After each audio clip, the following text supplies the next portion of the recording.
kristīts, Dievs viņam dramatiski pieskārās un sūtīja pie viņa kādu cilvēku pēc tam, lai viņš atgūtu redzi, un lai viņš dzirdētu vēstu par Jēzu, un to sauc vīru par Ananiju, un tad, kad Ananija beidz savu kalpošanu, viņš teica šāds vārdus.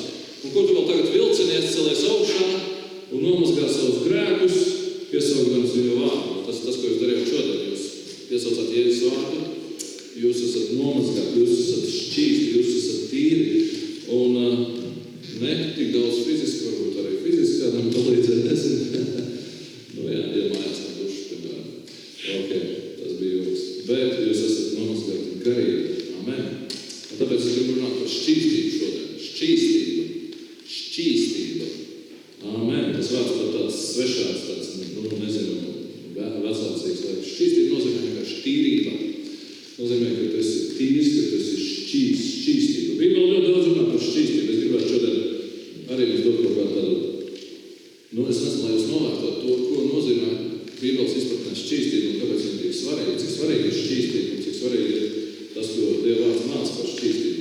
Ja jūs esat jau kristieši ar stāžu, tad ziniet, ka Bībelē ir arī divas daļas, un tā ir vecā darība un jaunā darība. Vecā darība ir vesels likumu kopums, ko Dievs deva savai tautai ebrejiem, un tur bija vesela mācība par šķīstību. Tātad cilvēki tika mācīti likumos, kas viņiem bija jātur. Ja viņi likums neturēja, viņiem bija problēmas ar to. Bet es gribu jums atgādināt, ka bija vesela mācība par to, ka viņi nedrīkst, piemēram, ēst nešķīstus dzīvniekus, ka bija šķīsti un nešķīsti dzīvnieki. Ja tu neesi dzirdējis par to, tad ka varēja ēst tikai tos, kuriem bija šķauti nagi, kuri atgramo. Piemēram, cūku nedrīkst ēst. Jūs zini, ka musulmaņi vēl vienā cūku un baidās no cūkas kā no nāves. Jā, ir tāda vesela tāda sistēma par šķīstiem un nešķīstiem dzīvniekiem. Par to, ka, ja tu, piemēram, nešķīstu dzīvnieku maitai pieskāries, tu kļuvi nešķīst, tev tur bija jāšķīstās, tev tur bija jāmazgājās un jāiet tur pauzīt, lai vispār saskartos ar cilvēkiem un iziet sabiedrībā un tā tālāk. Bija vesela sērija par šķīstību, tieši fizisku šķīstību par to, kas attiecās uz sievietēm, par sievietēm, kas dzemdē, par sievietēm, kurām bija asiņošana, par sievietēm, kurām bija izdalījuma no ķermeņa un tā tālāk. Vesela tāda sistēma un ļoti palācoši dažreiz to palasīt, varbūt draugi, es domāju, ka lielā mērā te bija higienas likumi, tas bija, Dievs bija devis cilvēku pašu labumam, un varbūt mēs nesapratam, kā pēc visu 3. mūsu grāmatu uzrakstīt, bet kādreiz palasīt 3. mūsu grāmatu, ļoti palācoši grāmatu. Es domāju, ka arī par kādiem no tiem dzīvniekiem dar aizdomāties, ko ēst, ko neēst, ko mums vajag ēst, ko mums nevajag ēst, halleluja. Es domāju, ka tas viss bija cilvēku labumam. Vai tas ir kā likums ņemams, kas mums tagad uzlika kaut kāds pienākums, droši vien, ka ne? Bet, jā, vēl, piemēram, par šķīstību tika runāts spitālības sakarā. Spitālība bija slimība, kas tajā laikā bija ļoti, es nezinu, droši vien, ka viņi nekontrolēja viņu, tāpēc bija vesela likums arī par spitālību. Bija likumi par to, kas cilvēkiem no ķermeņa izdalījās, kā jūs teicāt, ar dažādu izdalību sievietēm, vīriešiem un tā tālāk, un kā šķīstīties no tā. Tas viss es ticu, ka bija vairāk vai mazāk, lai iemācītu cilvēkiem dzīvot normālu higienas, tā teikt, vadītu dzīvi, jā, un zināt, ka tā daudzām tautām tā vēl viena ir sveša lieta, un es domāju, ka arī šīs lietas, ir fiziskās šķīstības lietas ir, es domāju, ka tas nav veselām tautām pazīstams, un tas ir lāsts, es domāju, jo, kā, piemēram, daudzās algu pielūdzēs zemēs, tā arī viņi nespēja savākt aiz sevi. Bet Bībele kaut arī mācīja cilvēkiem vecajā darībā, kā, es atvainojos, pakakāt un ka jāizdara Petrīti tā. Bet daudziem vēl šobrīd tas nav iemācīts, vai ne? Es te jokoju, bet zināt, ka Dievam bija svarīgs visi cilvēku dzīves sfēras. Un viņš daudz ko mācīja arī, piemēram, par seksuālo šķīstību. Varbūt esat lasījuši Bībelē, kad seksuālā šķīstība un vairāk vai mazāk visi likumi, kuros mēs dzīvojam vēl šobrīd, lielā mērā taču balstās uz šo mūsu bauslību. Jo seksuālā šķīstība, piemēram, aizliedz seksu tuvinieku starpā. Incests, esat tādu varbūt dzirdējuši, bija aizliedz seksu ar lopiem, ar savu dzimumu pārstāvjiem. Kas notika tādiem cilvēkiem, kas to darīja? Es domāju, ka pēc tāda likuma es esmu pārliecināts, ka visi šie predatiskie seksa veidi noved cilvēkus pie tā, ka viņi iemantoja dēmonus. Un sūds par to bija diezgan dramatisks. Es esmu lasījuši Bībelē, ka homoseksuālisti vai sodomisti vai tie, kas incestu nodarbojas, viņi vienkārši tika nogalināti. Tas diezgan radikāls veids, lai cilvēci, lai Dieva tautu paturētu šķīstu. Jo, redzēt, Dievam ir savi apsvērumi, kad viņš to visu ir rakstījis, kad viņš to ir visu līdz savā vārdā. Un es domāju, ka tam ir dziļa jēga, ka visas novirzes no Dieva, tā teikt, plāna, no Dieva tādiem kanoniem, noved pie demonizācijas, noved pie slimībām, noved pie visādām lietām. Kaut vai dar to pašu aicu atcerēties, kā viņš ir cēlējis un kā viņš ir cēlējis. Un kādā veidā viņš ir cēlējis. Tad Dievam bija plāns, lai savu tautu vismaz ebrejus turētu šķīstus. Un viņi daudz ko nesaprata varbūt no tām. Viņiem viss tas likās jau kā sistēma.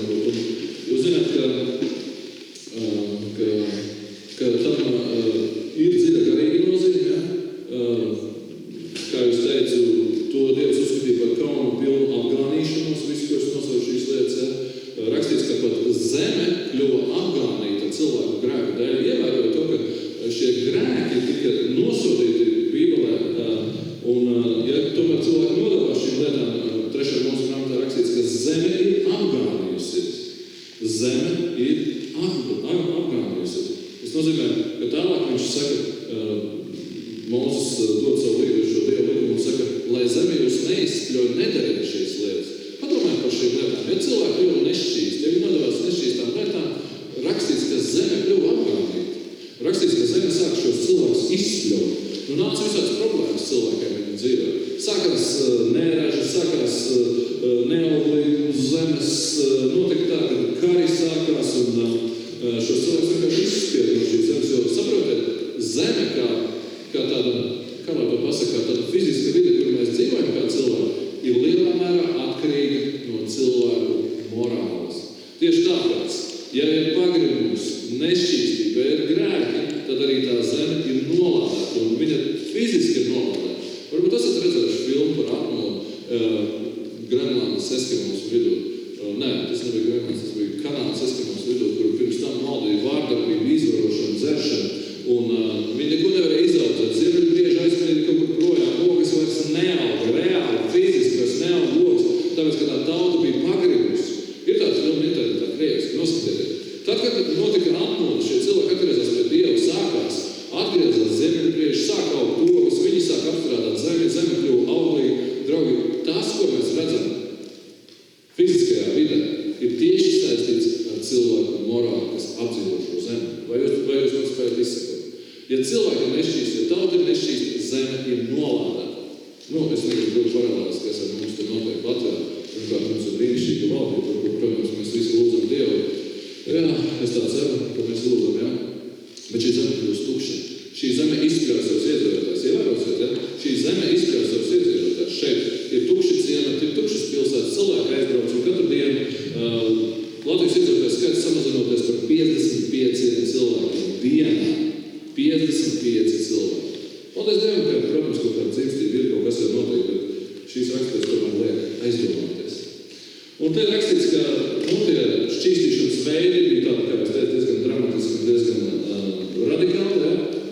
Ja, piemēram, incests bija, tad jāteikt, cilvēkam bija jānogalinātam. Jā, pat notika kaut kādas seksuālas attiecības, tad, kad sieviete ir jāsaņemšana, arī bija jānogalina. Jā, bija kaut kāda priestera īpaša kasta, un ja priestera meitas nodevās netiklībai, bija pat īpaši sots, ka viņas bija jāsadedzina ugunī. Jā, tas viss man mazliet atgādina, kaut ko redzēts ainas šodien, ar ko nodarbojas radikāli islāmisti. Un jūs teiksiet, tie ir viduslaiki, tā ir mežonība, bet kāpēc tā vecā darība ir rakstīta? Kāpēc viss tas tika arī tā realizēts? Kāpēc visu to Dievs tomēr uzskatīja par nepieciešamu? Kāpēc viņš neļauj, saistīties arī tīri tādos, neļauj saistīties ar tautām, kas apdzīvoja to zemi, kurā ienāca ebreji, jo neļauj ņemt, neļauj precēties ar viņiem, neļauj viņu tikumus piekopt un tā tālāk. Draugi, dar par to aizdomāties, dar saprast, kāds ir tas standarts, cik liela acīs, Dieva acīs ir nozīme gan fiziskai, gan seksuālai, gan visādai citai šķīstībai. Jo, redziet, protams, ar laiku šī tauta apauga veselu virkni tradīciju. Viņiem bija jau izveidojis tādu sistēmu, ka viņi paši kļuva par šo tradīciju vergiem. Un tad, kad Jēzus satika šāds cilvēks, viņam bija sadursme, vairāk vai mazāk viņam bija sadursme, un viņš ar viņiem diskutēja. Un, kaut kādā momentā Jēzus viņam bija saruna par cilvēkiem, kas pārmet viņam, ka viņi nemazgā rokas, ka viņi tur ēd maizi, nemazgā tām rokām. Atcerieties par rakstu, ka nevarēsies atcerēties, kurā vietā tas ir, bet Jēzus viņam atbildēja, ka tas ir tāpēc, ka viņš uzreiz ķērās pie tā, ka viņi šos likumus nostādījuši augstāk par visu, ka viņam tā ir par veicinošu sistēmu. Tur bija vesela virkni tradīciju, likumu uzslāņojumu, kas jau bija kļuvuši vienkārši bezjēdzīgi. Protams, ka rokas vajag mazgāt, bet ja tās tradīcijas šie likumi tiek uzlikti par tādu tā kā Dievu vietā, tad vienkārši tur jau ir problēmas ar reliģiju. Tāpēc Jēzus nostājās par tādām lietām. Viņš atzina par šķīstu katru barību, atcerieties rakstīts. Ja? Viņš atzina, ka ne jau tas, kas cilvēkā ieiet, padara viņu nešķīt, bet kas no cilvēka iziet. Tas nenozīmē, ka viņš nemācīja mums nemazgāt rokas, bet viņš vienkārši pretojās reliģiskai tādai varmācībai, tādam spiedienam. Un viņš nekad nav teicis, ka tie likumi nebūtu turami vai vēl kaut kā, bet viņi kļūst bezjēdzīgi, cilvēki tos noliek Dievu vietā. Un tāpēc Jēzum bija bieži vien sadursmes ar farizējiem. Amen. Bet tad, kad atnāca kungs Jēzus, viņš sāka kādu, tad, kad kungs Jēzus nāca un viņa mācība parādījās, tad ebreji, kas, protams, bija savu šo te visu mācību varā, viņi uzskatīja pagānas par neticīgiem, par nešķīstiem un nedrīkstēja iet pie pagāna mājās un nedrīkstēja būt ar viņu attiecības. Tad, kad notika lūdzums viņa apziņā, tad apsver darbos 15. nodaļā tāda rakstura, ka tad, kad bija vēl problēmas ar to mācību vecās darības, tad viņiem bija disputs, un tad tie, kas jau bija iegūši brīvību, Jēzu, kas jau bija sapratuši lietas, teica šādas vārdus. Ko jūs tagad Dievu kārdināt uz mācekļu kakla likdami jūgu, ko ne mūsu tēvi, mēs nespējam panest? Bet mēs ticam, ka kunga Jēzus žēlstību tiksim pestīti tāpat kā viņi. Amen. Tad viņi, un tad pānti iepriekš rakstīts, ka Dievs sižu pazinājis tiem tevis labu liecību dāvanu svēto garu tāpat kā mums, un nemaz nav šķiros mūs un viņu šķīstības un sirdis ar ticību. Tad, draugi, ir iestājusies jaunā darība, un mēs tiekam šķīstīgi Dievu priekšā. Nav kā būtu tādu grēku bijuši, nav kā ko tu būtu apgānījies kādreiz savā dzīvē. Tu esi šķīstīts ar ticību, un nav atšķirības starp ebrejiem un pagāniem. Tu esi latviets vai tu esi kāds cits tautas pārstāvs. Tu esi šķīstīts ticībā, un tas ir tas, ko izdara vienkārši un vienīgi tikai un vienīgi Jēzus asins. Ka tava šķīstība, tā iekšējā sirds šķīstība Dievam ir pirmajā vietā, un viņš ir šķīstījis tavu sirdi ar ticību. Viņš ir šķīstījis tavu sirdi un atbrīvojas no visiem tiem priekšrakstiem un visiem noteikumiem, lai tu būtu tīrs un pareizi Dievu priekšā caur to, ka tu tici uz Jēzu Kristu. Viņš ir tava glābšana, viņš ir tavs glābējs, viņa asins tevi šķīst. Padomā par veco darību, cik grūti bija vecajā darībā dzīvot. Un cik vienkārši uzticēties Jēzum un saņemt savu piedošanu, saņemt savu šķīstīšanu caur viņu asinīm. Bet tomēr, Efeziešu vēstulē, es gribu izlasīt 5. nodaļā. Aleluja, no 27. un 27. pāntā. Efeziešiem 5, 26, 27. Tātad šeit ir rakstīts, ka par kungu Jēzu rakstīts ir. Aleluja, kā Kristus ir mīlējis savu draudzi, 25. pānta, 2. puse, kā Kristus ir mīlējis savu draudzi, pats nododamies viņas labā, lai to darītu svētu, šķīstot ar mazgāšanu ūdenī caur vārdu.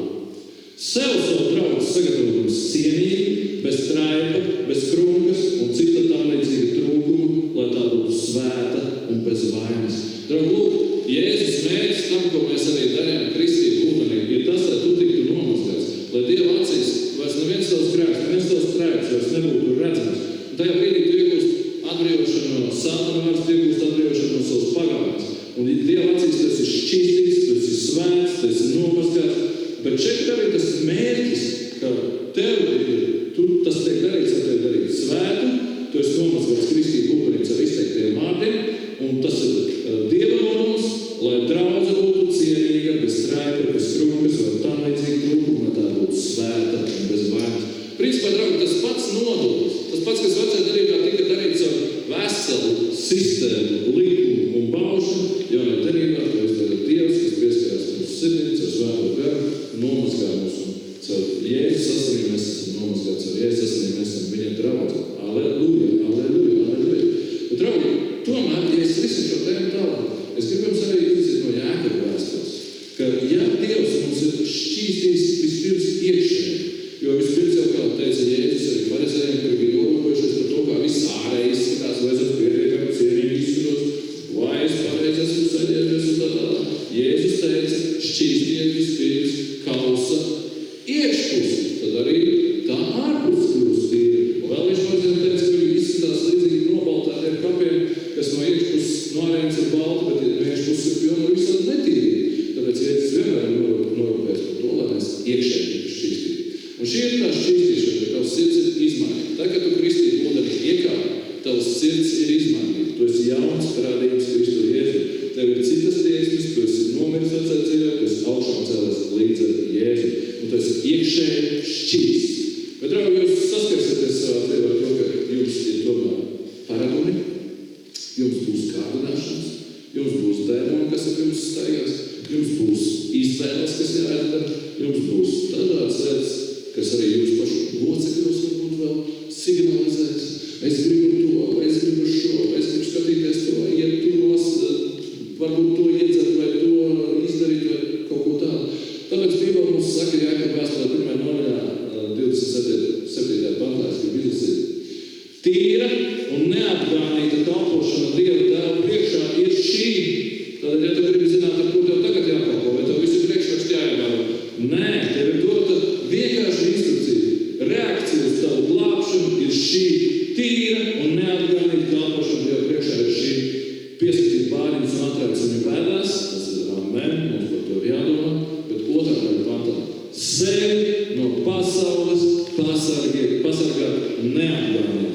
Tātad, ja tev kāds prasa, kāda ir tava galvenā kalpošana, vai kāda ir kristieša galvenā kalpošana, lūk, tas ir uzrakstīts. Jūs gribat zināt, ar ko jums jākalpo Dievu? Protams, ka ar vārdu. Jāslavē Dievs, jāpielūdz Dievu.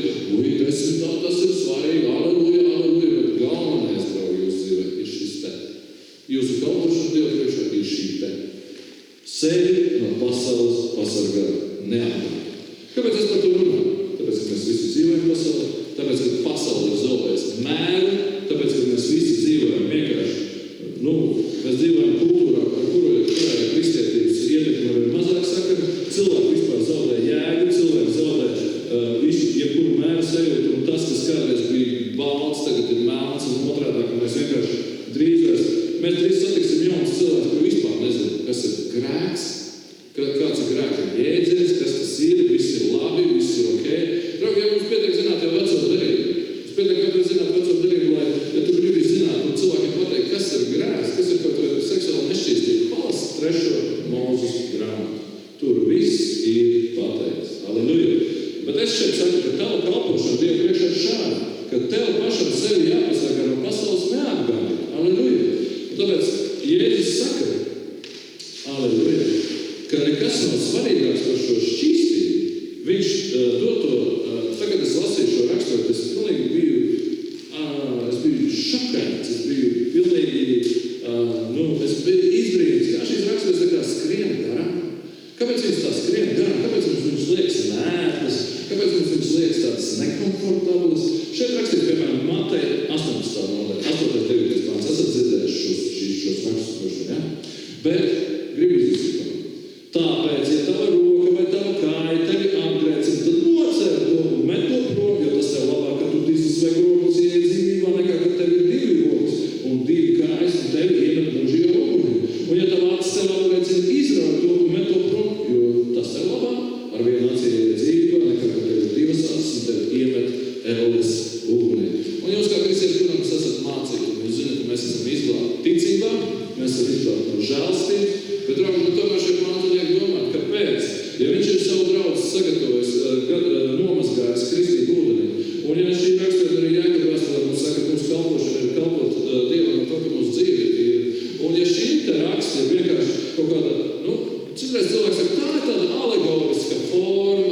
jau Dievs tev tagad liks savu roku cirst, nu pieņem to kā alegorisku formu. Pieņem, ok, necēl savu roku, bet šeit tu pateikt vienu lietu, ka nekas nav tik svarīgi, kā tas būtu tīrs. Jo te ir rakstīts, ka cena, kas par tevi samaksā, lai tevi nomazgātu, ir milzīga. Cena, kas par tevi samaksā, ir milzīga. Un tāpēc Dievs ļoti nopietni izturās par to, kā tu dzīvo. Tāpēc, ja tavu roku vai tavu kāju tev apriecina, tad, zini, tieksmi, ja dēmons ir tevi, tad arī rokas ciršana nepalīdzēs, tev dēmonu vajag izdzīt, tev jaunu dabu vajag iegūt, tas ir skaidrs. Bet šī rakstība, manuprāt, tomēr pasaka, ka nekas nav tik svarīgs kā šķīstība. Amen? Vai kāds var pateikt amen? Vai kādam šķiet, ka es likums ūdeni, ka es esmu galīgi aizgājis ciet, un tagad mēs jau ejam bīstamā virzienā, ka tagad jau nevarēs ne pa labu, ne pa kreisi. Tieši tā. Bībele ir radikāla grāmata, ne pa labu, ne pa kreisi. Draugies, dažas lietas es nosaukšu no Bībeles. Varbūt jūs lasat Bībeli. Es kad lasīju šīs rakstītas, es biju pārsteigts. Pilnas vēstules, tas, kas ir rakstītas draudzē, ir rakstīts par to, par šķīstību. Par šķīstību rakstīts. Visas vēstules pilnas par to. Un tās ir rakstīts kristieši. Tās nav rakstīts vecās derības ebrejiem. Tās nav rakstīts evaņģēlija laika ebrejiem. Tās ir rakstīts no gara atdzimušiem kristiešiem. Un tur ir pilns par šķīstību. Aleluja. Kāpēc es to runāju? Tāpēc, ka jūs, kas esat tikko bijuši ūdenī, kristīt ūdenī nomazgāt, jūs esat nevainīgi. Salmas ir nevainīga, Stanīta ir nevainīga, citi ir nevainīgi. Garīgā nozīmē jūs esat nevainīgi. Bet, draugi, vienmēr būs ienaidnieks, kas vēlēsies sabojāt, kas vēlēsies samantot, kas vēlēsies padarīt jūsu nevainīgu, laupīt jūsu nevainīgu. Draugi, jā, ja runā par, varbūt mums darēja par seksuālu lietām parunāt šodien. Aleluja, šodien man seksuālās izglītošanas stunda. Ir tāda kustība, īsti mīlestība gaida, viņi droši vien kompetentāki par mani. Bet jau vien cilvēki, kas šeit sēdēt, nekad nav ne par vēl, ne par agru dzirdēt šīs lietas. Pirmkārt, varbūt parunāsim par nevainību. Es gribu dzirdēt arī jūsu reakciju. Parunāsim par nevainību. Padomājiet, Dievs ir devis cilvēkiem fizisku nevainību. Parunāsim par to. Tātad meitenēm, puišiem ir fiziska nevainība. Meitenēm pie tam tā ir vēl ļoti fizioloģiska lieta. Ļoti patiešām radikāla lieta, ko spēja izdarīt tikai Dievs. Viņš ir radījis sieviešu kārtas pārstāvjiem, meitenēm viņš ir radījis par fizioloģisku lietu, kuru zaudējot, meitene zaudē nevainību. Tā ir fiziska lieta, kas kādreiz kultūrā bija pašsaprotams, ka tā ir goda lieta. Bija tāds jēdziens kā gods, bija tāds jēdziens kā nevainības zaudēšana, bija tāds jēdziens kā nevainība. Ja mēs pat esam zaudējuši šo vārdu jēgu, es varbūt tagad runāju tieši par seksuālu nevainību, lai jūs saprastu, kāds attiecās ar mums arī garīgi. Jūs to sapratīsiet, kāpēc es risinu šo tēmu. Tāpēc, draugi, ja runā par seksuālu nevainību, tad tā ir manta. Tā ir vērtība, kuru šīs pasaules kultūra, kuru sātans, kuru cilvēki vienkārši ir izkropļojuši, un tam ir absolūti zudus jēga, un tam ir absolūti zudus vērtība. Bet, ja kaut kā salīdzinām vajag, tad es teikšu tā, meitenes, aleluja, kur visas meitenes ir, meitenes, tā ir, ka, ja tu esi meitene, tad tu esi kā, es to salīdzinu kaut kur dzirdēt, tas nav mans noteikti, bet es gribu teikt, ka tu esi kā ābols, tu esi kā vesels, svaigs, sulīgs ābols.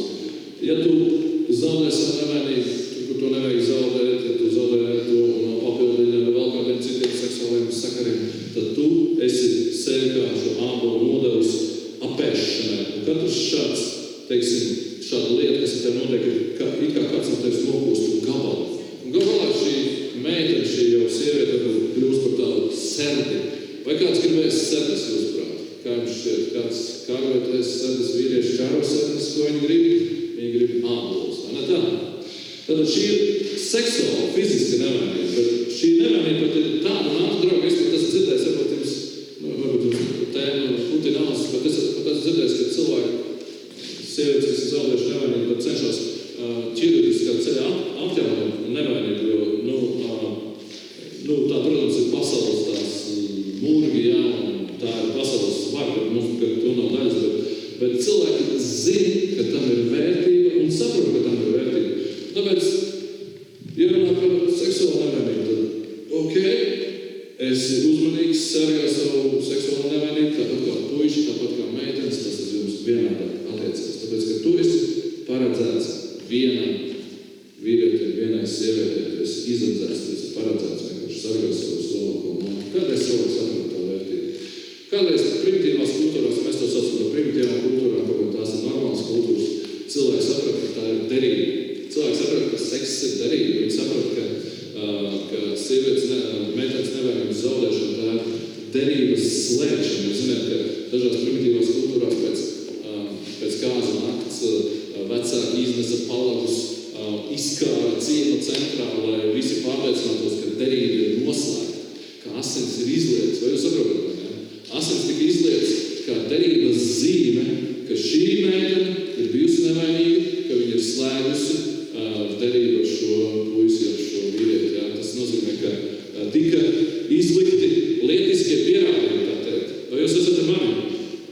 Es domāju par seksuālu nevainību, seksuālu šķīstību, bet jums jāsaprot, ka tam ir zemteksts, ko es gribu pateikt. Tad tā ir derības slēgšana. Un, ja cilvēks nododas nekontrolētiem seksuāliem sakariem, viņš ir kā šis ābols, kas tiek apkodīts, kas ir kā tāda apžūsa sērdena, tas noteikti ir kaut kas, par ko vajag nomodāt. Tā ir visdārgākā manta, varbūt mūsu kultūra māca kaut ko citu, mēs dzīvojam pasaulē, kurā vispār viss ir pilnīgi. Brīvība ir tā, ka vienkārši tā ir sataniska, tā ir dēmoniska brīvība. Tad jūsu nevainība, tas, ko vajag sargāt, meitenes un zēni, tāpēc nekādus flirtus, nekādus čatus, neko, jā. Es skatos uz visām meitenēm, uz visiem pušiem, neskatos, Halleluja. Tāpēc, ka jūsu nevainība jau sāks jūsu galvā, jūsu nevainība sāks jūsu emocijās, jūsu nevainība sāks tur, kur nav nekādu fizisku kontaktu, kur tie nav paredzēti, tie ir paredzēti tikai laulībā. Vai es izklausos didaktisks, vai es izklausos pārāk pareizi? Kādam taču tas ir jāpasaka, vai ne? Halleluja! Halleluja! Es būtu bijis laimīgs, ja kāds man šo būtu pastāstījis kādreiz. Halleluja! Halleluja! Mani audzināja iela. Iela ir vienmēr sūta pie tevis tavu grēka tēvu. Vai jūs zināt, kas ir tavs grēka tēvs? Tas, kas tev padod pirmo cigareti, pirmo pudeli un pirmie dzīvumu sakari. Halleluja!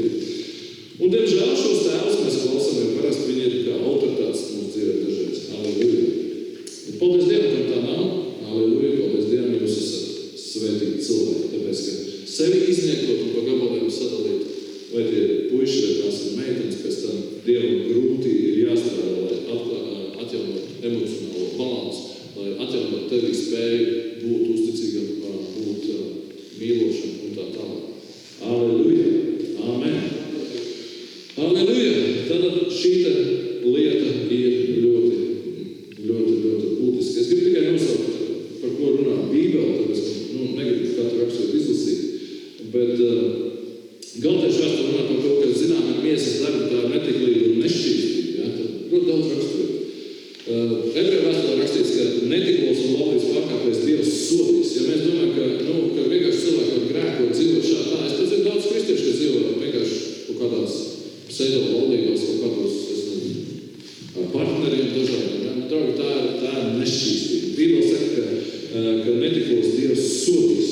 Un vēl rakstīts, kas pietuvēs ar netiklu, tas kļūst par vienu miesu ar to. Tas nozīmē, ka viņš iemanto to pašu garu, kas ir netiklam cilvēkam, ja viņam ir šāda veida attiecības. Vēl rakstīts, ka netikli brāļi un netiklas māsas ir jāizslēdz no draudzes. Vēl rakstīts, ka mums sevi jānomāvē šīs kārības, kas, protams, rosīsies, kur satans spēlēsies ar tām, kur satans nāks virsū un kārdinās teikt. Vēl rakstīts, ka mums ir,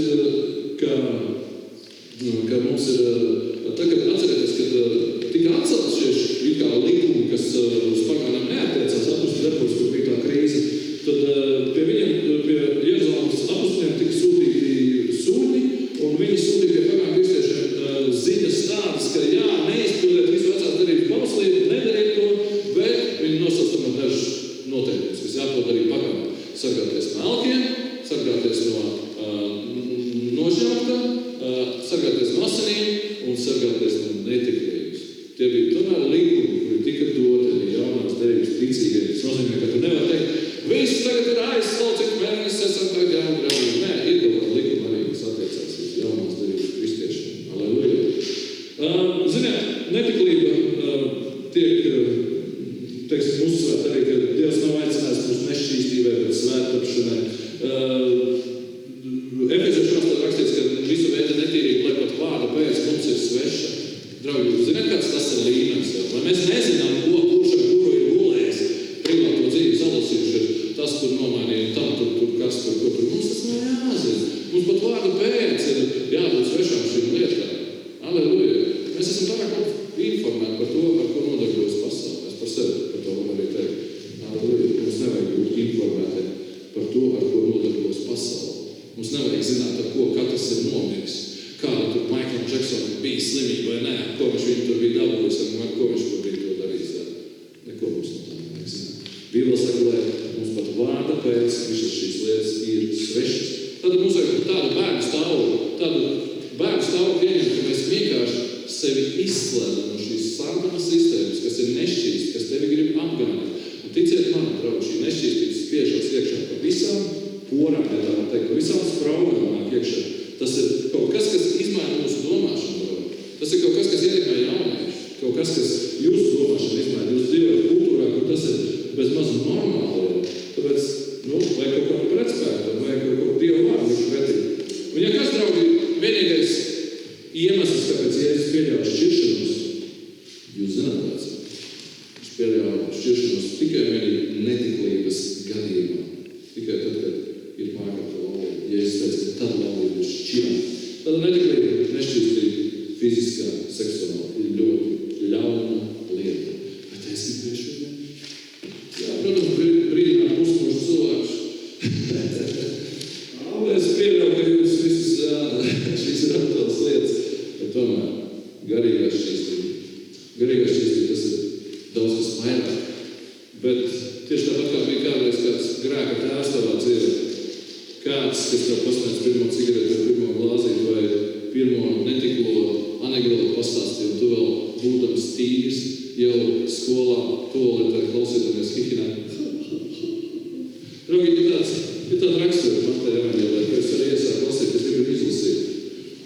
Dažs pants pirms tam, kurus es lasīju, dažs pants pirms tam es šādu raksturiet, 6-7, Mateja 6-7, paklausīt.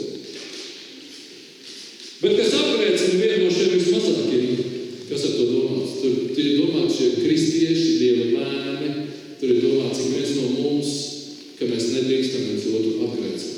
Mēs nedrīkstam darīt neko, kas otru ievestu grēkā. Mēs nedrīkstam darīt neko, ar ko otrs piedauzītos vai kaut ko darīt, kas viņu ieved grēkā. Apgrēcināt nozīmē ar savu rīcību radīt otru cilvēku reakciju, ar kuru viņš grēko. Tad, ja tu zini, ja kāds ir vājš, teiksim, paldies Dievam, es nevaru tāds kaut kāds konkrēts piemērs nosaukt, bet ja tu zini, ka brālis un māsa kaut ko vāju, nedari neko, lai apgrēcinātu viņu. Nedari neko, lai radītu viņa kritienu. Vienkārši nedari neko, ja tu zini, ka, piemēram, kāds ir ceļā pie Dieva, un tu esi pietiekami stiprs savu aliņu iešaut, tad nedari to, nedzer šo alu šī vēl atkarībā esošā brāļa klāta. Piemēram, tāds piemērs, ne? Ja tu esi pietiekami stiprs, kāda man darīšana, ko tu nodarbojas mājās? Ja tu dzer savu šampu vai savu alu, dari to. Ja tu esi spējīgs kontrolēt sevi, ja tu nedzer dienām ilgi, tad vari savu alu dzert manis pēc. Bet tu to noteikti nedrīkst darīt, ja kāds tikko taisās pie Dieva, un tu viņu saka, tas jau nekas nav, vai ierausim, un beidzās ar kaut ko citu. Tas tāds diezgan brutāls piemērs, bet es domāju, ka jūs sapratāt. Un šajā rakstā rakstīts, bet kas apgrēcina vienu no šiem mazākiem, kas tic uz mani, tam būtu labāk, ka tam piesietu dzienu akmeni pie kāka un to noslīcināt jūras dziļumā. Izklausās pēc islama valsts, vai ne? Tāpēc, ka viņi arī tā dara, viņi arī būrīt cilvēkus un noslīcina viņus. Viņi valda cilvēkus aiz mašīnas, piesiet striķīgi nocēta galvas, viņiem visādi darās. Nesen redzēju vienu video, kur sieviete nomātā ar akmeņiem par to, ka viņa bija pārkāpus laulību. Gluži situācija, kurā Jēzus bija, ne? Atveda sievieti, kas bija nomātā pieķert laulības pārkāpšanā. Un Jēzus ko viņai teica? Jēzus atšuva viņas nosodītājs ar to teica, ka neviens no jums nav bez grēka, un tas ir taisnība, visi aizgāja,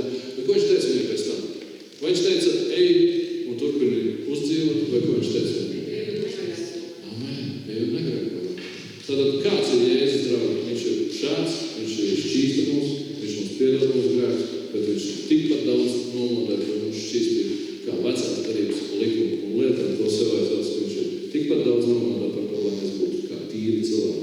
Bet es gribu šo raksturu pabeigt. Un redzēt, kāda ir baigi vārdi. Ja tu kādu cilvēku apgrēci, tad tev būtu labāk, ka tev piesiet zirna akmeni pie kakla un tev noslīdināt jūras dziļumā. Ja vienmēr mums būs, mēs varam atcerēties cilvēku, un padomāt, draugi, cik mēs paši nesam bijuši par piedalību. Varbūt mēs esam kaut kāds jocīgs runājuši, varbūt mēs kaut kāds stulbības vai tukšas runas esam runājuši. Mēs tikko lasījām, ka pat vārdu pēc visu veidu netīrību ir sveša. Ja? Nesmiesimies par jokiem, nedarīsim par kāds tāds lietas, kas ir apgrēcināt. Jo te ir rakstīts, ka jūras dziļumā tā cilvēki jāsveicina. Vai pasaulē apgrēcības dēļ? Apgrēcībai gan jā, bet vai tam cilvēkam cer ko nāk apgrēcība? Es jums gribu izstāstīt klasiski tādu piemēru.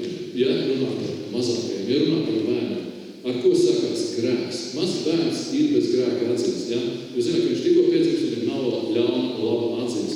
Tas grēks, kas viņam ir tikai pamazām ieņemās viņā, un šī apziņa atraisās pamazām. Tāpēc jūs redzēsiet, ka mazi bērni, piemēram, ir bez kauna sajūtas. Esat redzējuši, ja viņi spēja pliki skraidīt apkārt, un viņiem nav kauns, ka viņiem tur karājas, vai ka viņiem kaut kas tur ir. Ja?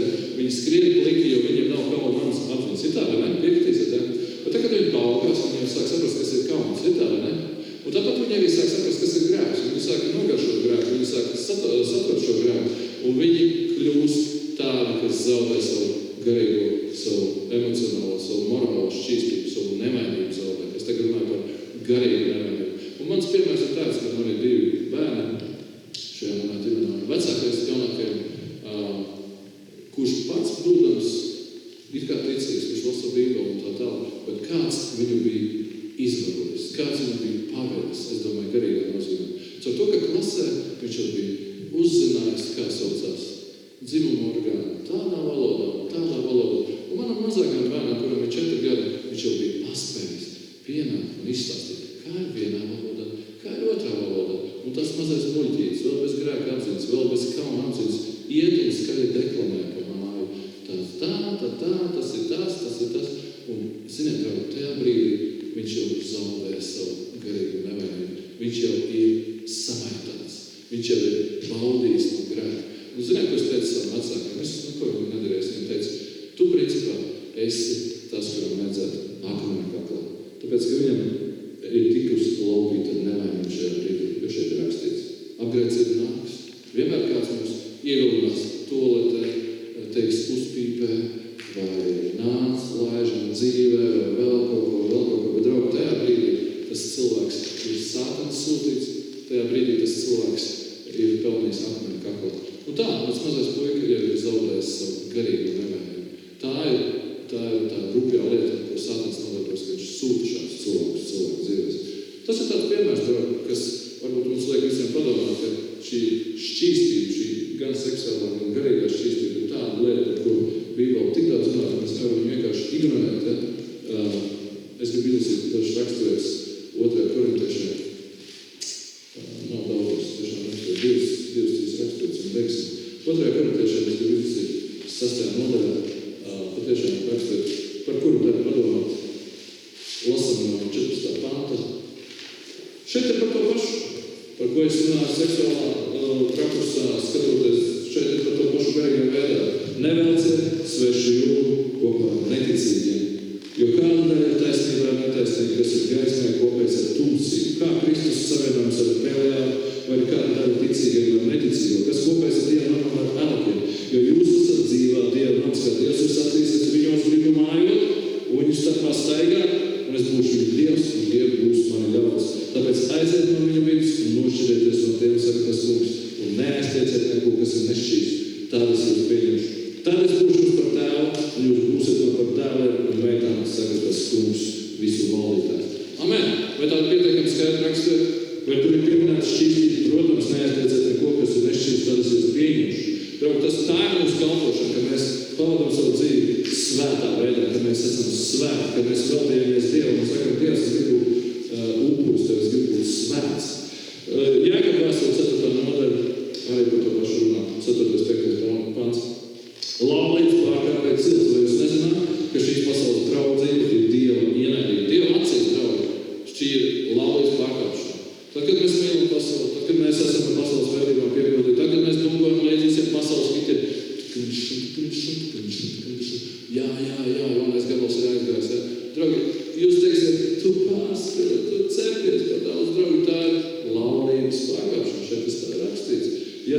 tu tālāk rakstīts, vai tu nezini, ka šī pasaules draugs ir Dieva ienaidība? Kas tu gribētu būt pasaules draugs, tas nostājas par Dieva ienaidību. Tas nozīmē, ka ja tu esi ļoti informēts par pasaules kultūru un esi visā ļoti jūties kā zivs ūdenī, tu esi Dieva ienaidīgs. Tāpēc, ka mums ir tas priekšstats, ka ticība tā ir vienkārši tāda teorētiska lieta. Es arī ticu, ka uz Marsa ir tikai akmeņi. Es ticu, ka Saturnam ir vairāki grēdzeni. Es ticu, ka Zemē ir vairāk mākslīgie pavadoņi. Es ticu, ka pirmais cilvēks, kas izskatās uz Mēnesi, bija Nils Armstrongs. Es ticu, tāpēc, ka tas no tevis neko neprasa. Bet īsti ticība ir šāda, ka tu vienkārši nošķiries no grēka, tu nošķiries no pasaules. Un tu esi nevis tas, kurš mīl pasauli, bet kas mīl Dievu vairāk par visu. Aleluja, šīs ir brīnošas raksturētas, šīs ir labas raksturētas. Un es gribu vēl pēdējo izlasīt Filipiešiem. Filipiešu vēstulē 4. nodaļā arī mums vēl pamudinājums. Aleluja. 4. nodaļā pamudinājums 8. pantā. Beidzot vēl brāļi, kas vien ir patiess, kas svēts, kas taisns, kas šķīs, kas patīkams, kam laba slava, ja ir kāds tikums, ja ir kas cilināms, par to domājiet. Āmen! Āmen, brāļi! Šī man vēsts īsumā. Tev ir dots skaidrs instrukcijas, kas tev jādara. Tev jākalpo Dievam, pasargājas ar neatkarēt no pasaules. Tev ir jādomā, protams, arī par savu seksuālo šķīstību, jo jebkura nešķīsta doma, jebkurš nešķīsts rakstelis internetā var tevi saindēt. Tu arī just kā izlasot, piemēram, par to, ko netikļi dara, tu arī just kā svētā gara uguns tevi nodzēst. Tu arī pielikt Facebookā, ka tev patīk rūpīgi anekdoti, tu jūties kā gaisma nodzēst tevi. Un ja cilvēks to dara nesaprotot, kurš dara, tad viņš aiziet un nodziedinās. Un šis Dieva uguns viņā nodzēst vienkārši. Un mēs skaidri lasām, ka tāds cilvēks mums par Dievu ienaidīgi. Es zinu, ka tas ir radikāli. Bet kāpēc jūs domājat, ka Bībele nebija radikāla grāmata? Jo rakstīts, ka Jēzus mums atpirka ar dārgu cenu.